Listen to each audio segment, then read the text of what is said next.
Last year, we told you about the Harlem Entrepreneurial Microgrant Initiative, 10 $10,000 grants available to help local businesses hit hard by the COVID-19 pandemic. Today, we have an update about who got those grants. The 2022 Microgrant recipients are the Dominici Collective, the New Amsterdam Musical Association, Butter by Keba, Revolution Books, Harlem Jazz Box, Harlem Doggy Day Spa, Super Nice Coffee and Bakery, the Children's Art Carnival, Nine Tails Coffee Shop, and Mod Arts Dance Collective.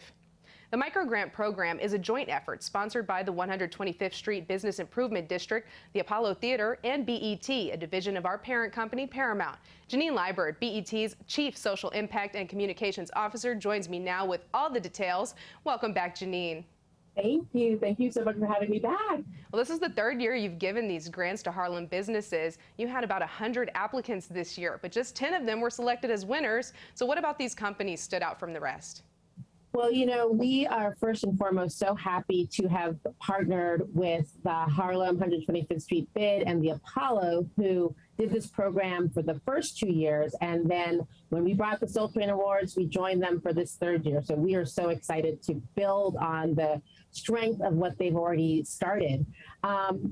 Looking at all these businesses, first, we were overwhelmed by the need.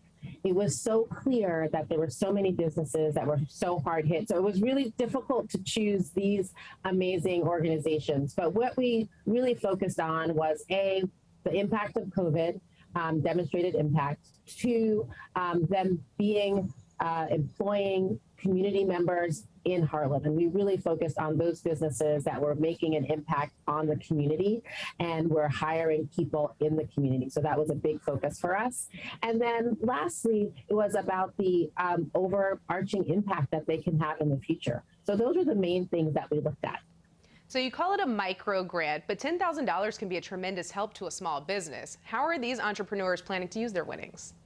You know, there was a really wide range of services. For example, I love the doggy daycare one because, you know, that was a real opportunity. They lost over 90% of their revenue in the course of COVID. 90%. That they were able to keep their doors open at all was a miracle. So this really allowed them to be able to replenish and refurbish their services, get their employees back, be able to pay for their salaries. So really just the basic things that you need to operate your business.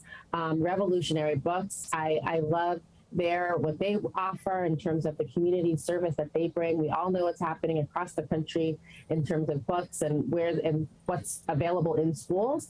And they're using the funds to be able to purchase more copies of Nicole Hannah-Jones' 1619 Project and have books that the community needs available to the community. So it's really a wide range of ways that these businesses were using the funds.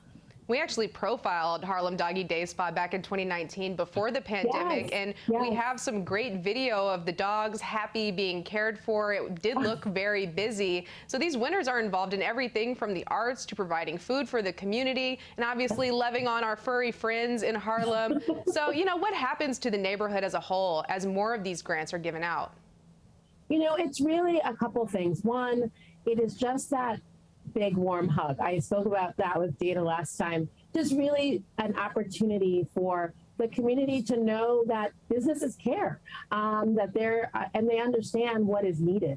I think sometimes all of these businesses, by the way, are independent, owned, so there are no chains, these are, you know, mom and pop shops. They're run by families. They're run by the people who live in the community. And that's the impact. When you have strong businesses in your community, you're providing resources for the community, and that's how communities get stronger. It's the only way communities get stronger. Well, keep up the good work, and I'm sure that those winners really appreciate it. Janine Liebert, BET's Chief Social Impact and Communications Officer, thank you so much for being with us. Thank you so much for being with us and all your support at Soul Train and today. We really appreciate it. Thanks. If you'd like to learn more about the Harlem Entrepreneurial Microgrant Initiative program or this year's recipients, go to our website, cbsnewyork.com.